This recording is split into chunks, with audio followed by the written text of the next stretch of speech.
Oi gente, tudo bem? Meu nome é Aline Toffoli, já me apresentei em outros vídeos, mas para quem está vendo esse vídeo aqui pela primeira vez, eu vou apresentar brevemente.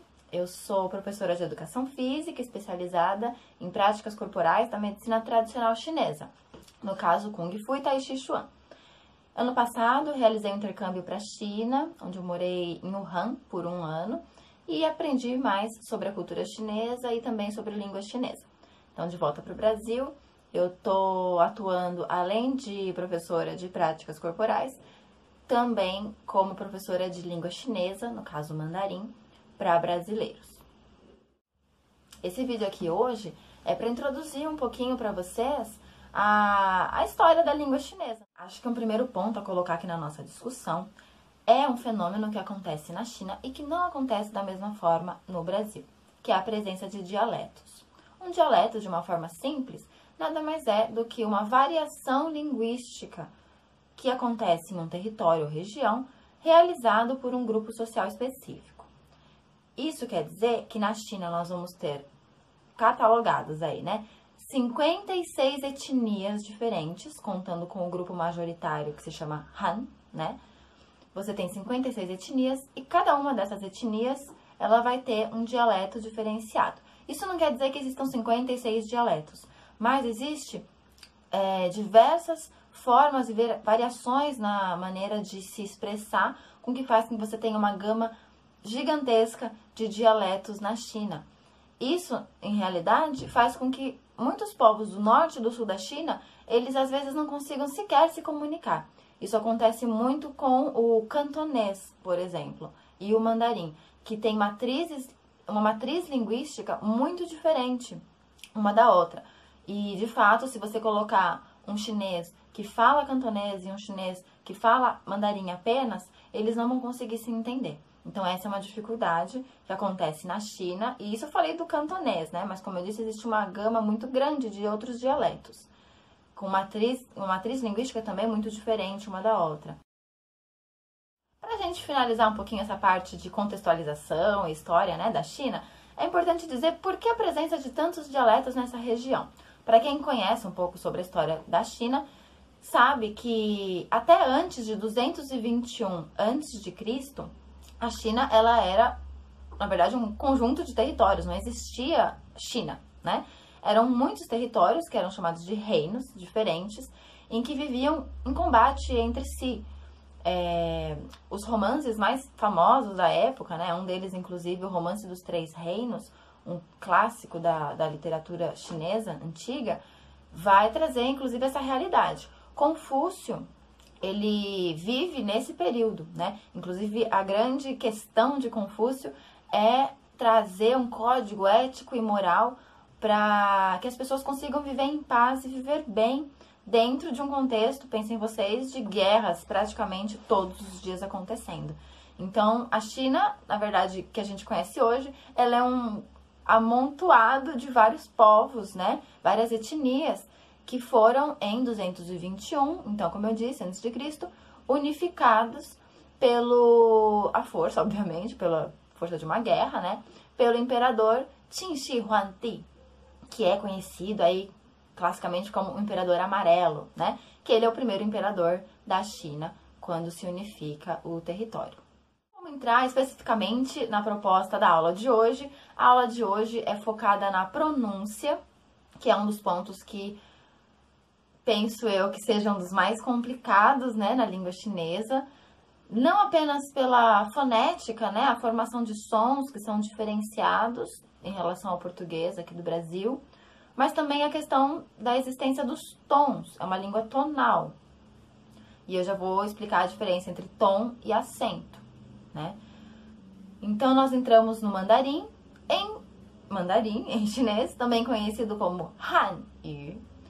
Han, como eu disse, é a etnia majoritária da China, que também não é uma etnia majoritária de forma pacífica, Existe uma relação de poder aí acontecendo.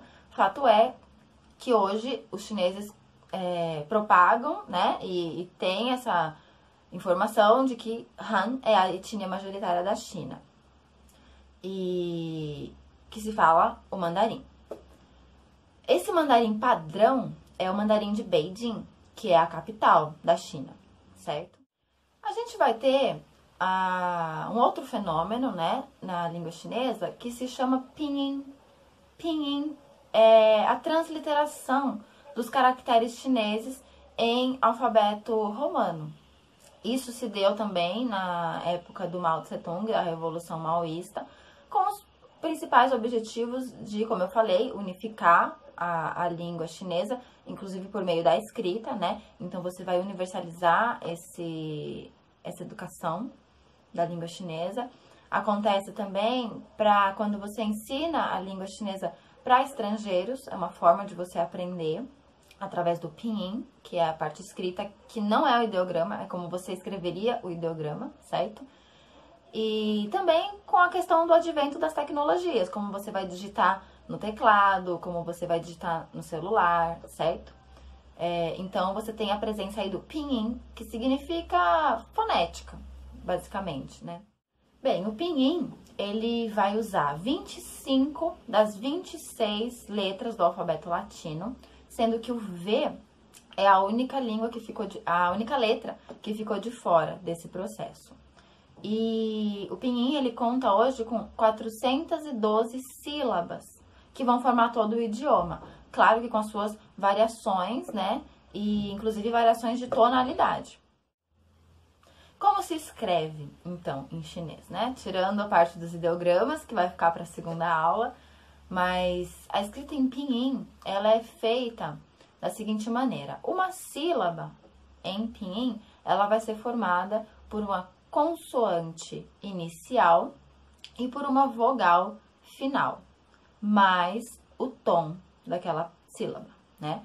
Pode acontecer de uma sílaba ela ser formada apenas pela vogal final, né, no caso vogal, mais o tom. Eu vou colocar para vocês agora a tabelinha, né, que mostra como se pronunciam esses sons. Então, vocês vão ouvir agora aí um pouquinho o som das consoantes iniciais. B, P, M, F, D, T, N, L, G, K, H, J, Q, X, Z, Ch, Sh, R, Z, C, S. Vamos ouvir um pouquinho agora também as vogais finais.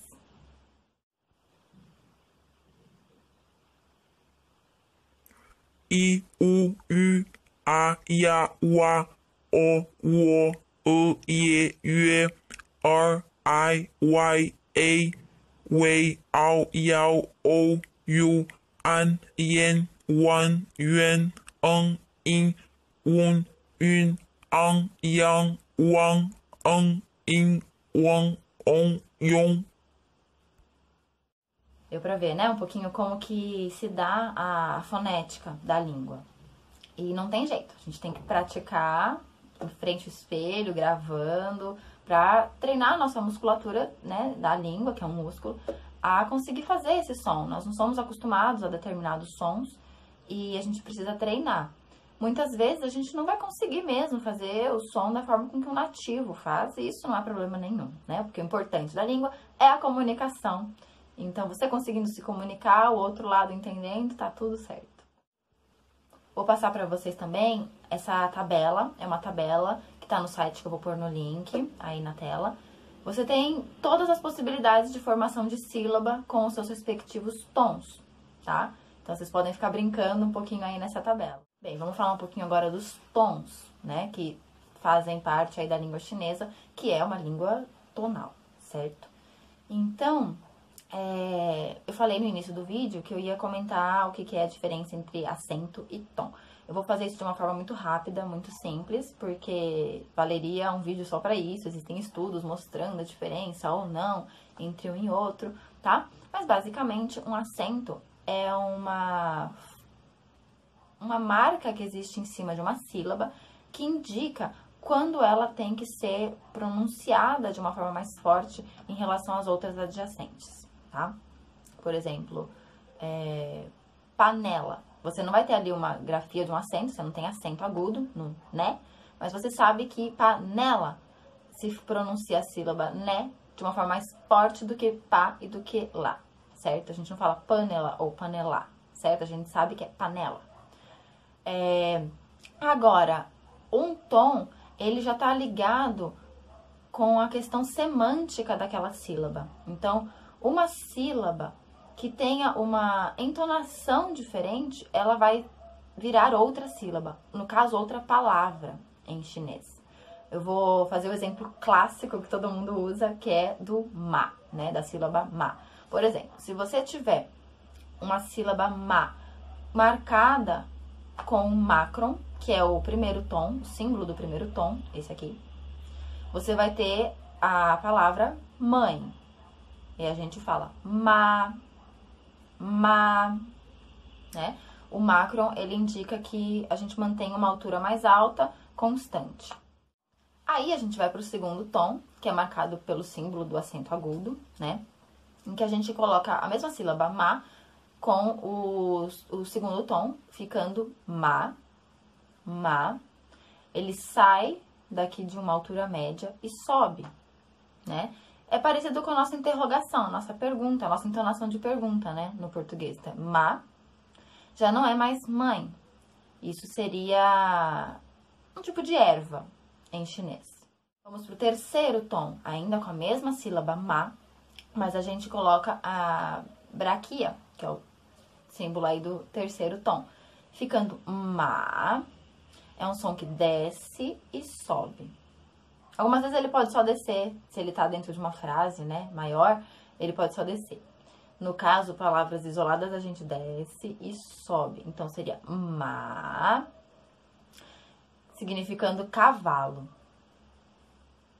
E, por fim, nós vamos ter o quarto tom, marcado aí pela crase, né, seria crase, que marca um tom forte descendente. Ele sobe lá do alto e desce de uma forma rápida.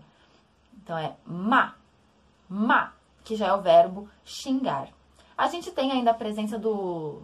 que não é bem um tom, porque é chamado de tom neutro, mas enfim, alguns consideram, que você não coloca nenhuma marca de tom. É um tom, como eu disse, neutro, você vai falar simplesmente ma, que no mandarim é a partícula interrogativa. A gente coloca lá a nossa interrogação, né? Embora hoje eles já tenham adotado algumas pontuações, eles também colocam interrogação, eles também colocam ponto final, mas isso na grafia. Quando você tá falando, você não tem como parar lá e pôr uma interrogação. Então, se você pensar numa língua tonal que é feita por várias entonações o tempo todo, como você vai marcar uma pergunta? A gente vai ver mais pra frente que gramaticalmente existem formas, sim, de estruturar a sintase da frase, né? Para que ela indique uma pergunta, mas você basicamente coloca essa sílaba ma, neutra no final. Então, por exemplo, ni hao, ma, ni, você, hao, bom ou bem. Ma, pergunta. Então, eu tô perguntando, você está bem? Né? Ni hao, ma. Se eu falo ni hao, eu não tô perguntando, certo? Eu tô falando oi, simplesmente. Então, acho que esse é o básico dos tons na língua chinesa. Eu também deixei aí, né, na tela, um gráfico mostrando a questão dos tons, certo? Para você praticar. Naquela tabela dá para você brincar bastante com a questão dos tons.